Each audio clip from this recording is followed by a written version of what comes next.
Gostava também de clarificar algo de que ouvi falar repetidamente nos instantes que estive convosco e que importa, de uma vez por todas, retirar do nosso léxico. Não vale a pena continuarmos a insistir nos deméritos de um modelo centralizador versus os méritos de um modelo descentralizador. Essa discussão já não existe. Nunca esteve em cima da mesa, por vontade do Governo, um modelo centralizador na gestão. Esteve, sim, um modelo de centralização de orientações estratégicas que são implementadas a nível regional, tal como hoje está vertido no Memorando de Entendimento. E se virem a versão do Memorando de Entendimento que saiu da revisão de maio, verificarão que o que está previsto é que é criada uma nova estrutura que apoia a decisão estratégica e dá orientações para que depois nós possamos fazer a implementação regional no âmbito da autonomia que as administrações portuárias têm. E dessa forma julgo eu que temos o melhor dos dois mundos. Coerência nas decisões estratégicas e políticas e coerência na implementação regional, tendo em conta as especificidades de cada caso. É, portanto, uma discussão na qual não vale a pena nós investirmos mais energia, porque, de facto, ela terminou há algum tempo atrás.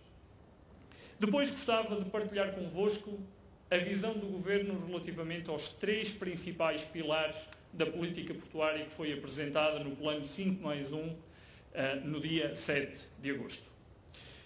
O primeiro aspecto, aquele que teve concretização há uma semana atrás, prende-se com uma nova lei de trabalho portuário. E esta nova lei de trabalho portuário, assinada na passada quarta-feira com a presença de alguns sindicatos da UGT, dos operadores e com a presença física dos carregadores, mostra 2 coisas.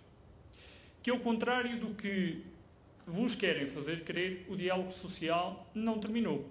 Eu recordo-vos que a assinatura aconteceu quarta-feira da semana passada.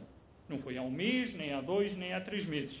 Nós sabemos o que estava a acontecer, o que era percepcionado que estava a acontecer no país, supostamente uma ruptura social, incapacidade de diálogo do Estado com os seus parceiros sociais, nomeadamente com os sindicatos, e, no entanto, foi possível ter um conjunto de sindicatos com a sua central sindical, a UGT, a assinar uma lei que revoga uma outra que tinha 20 anos e que sucessivos governos tinham tentado, mas não conseguido alterar.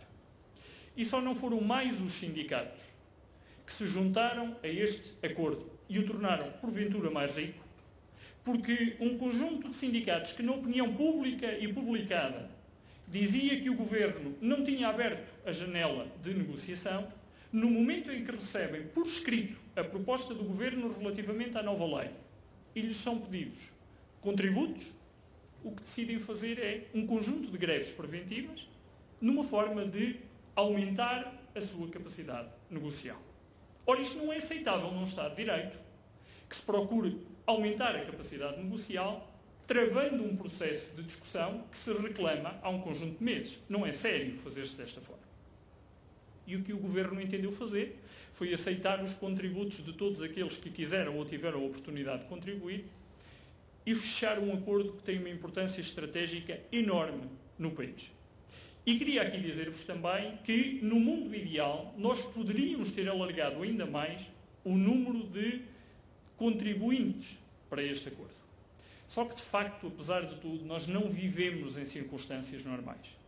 Vivemos em circunstâncias nas quais o Memorando de Entendimento tem datas e prazos fixados por um lado e, por outro lado, um conjunto de outras circunstâncias excepcionais têm acontecido que tornavam a assinatura deste acordo ainda mais importante do ponto de vista não só político, mas de mensagem de coesão social, territorial e da importância de mantermos o diálogo aberto em diversas frentes. E por isso a todos aqueles que queriam ter tido um contributo maior e eventualmente não tiveram condições para isso, queria que percebessem a emergência em que estávamos para assinar este acordo, para garantir, por um lado, a paz possível dentro do setor e, por outro lado, que a imagem de diálogo social que nós mantemos permanentemente com os parceiros fosse também percepcionada pela opinião pública.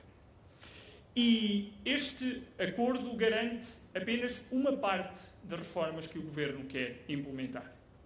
Porque se hoje o regime de trabalho portuário é considerado um dos entraves a uma utilização mais intensa das infraestruturas portuárias e a uma empregabilidade maior no setor, isto é, podemos ter mais postos de trabalho no setor portuário do que aquilo que temos hoje, e a lei impede-nos que isto aconteça, nós não podemos permitir que os ganhos da revisão não passem para a economia. Eles não podem ficar capturados agora nos operadores ou nas administrações portuárias, porque isso não é aceitável. Os ganhos têm de passar para a economia, para que os exportadores possam exportar mais barato, para que os agentes económicos possam olhar para os portos como uma das suas montras, janelas de distribuição dos produtos para o mundo.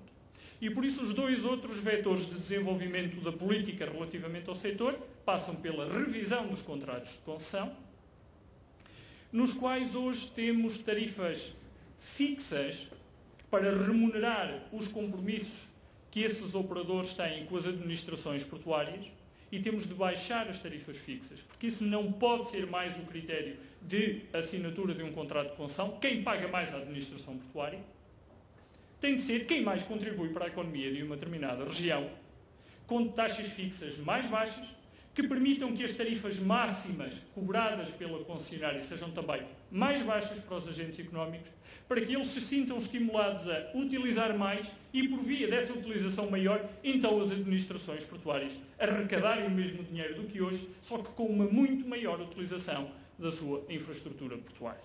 Isto permite, por um lado, criar mais postos de trabalho. Por outro lado, incrementar a competitividade do nosso tecido económico, sobretudo o industrial. Terceiro vetor, passar o benefício para a economia. E aí o Estado não fica de fora do sinal que quer passar.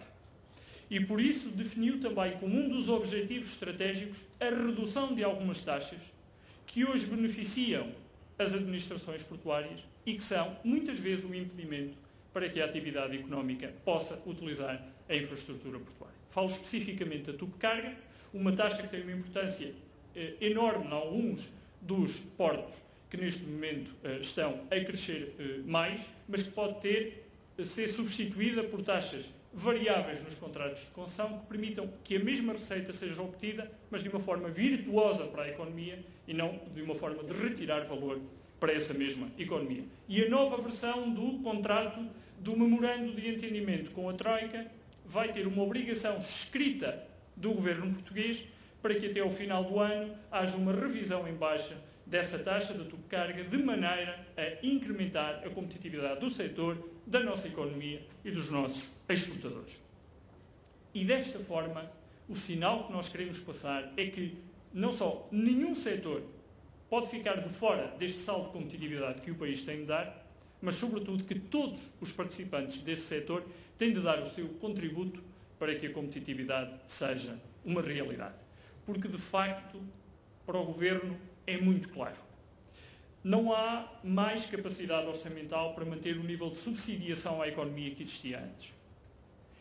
É, obviamente, necessário darmos o salto de competitividade que todos pedem que seja dado, desde que não seja à custa do seu próprio setor.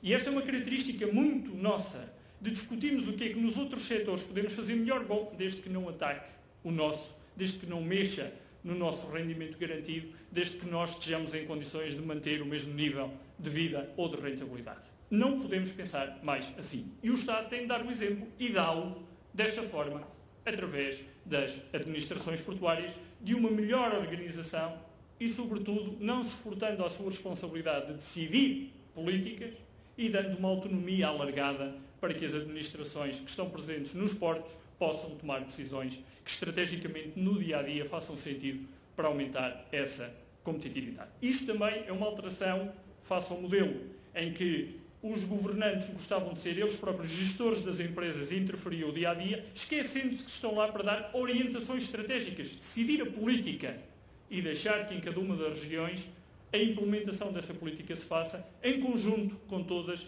as entidades que podem participar no processo de tomada de decisão.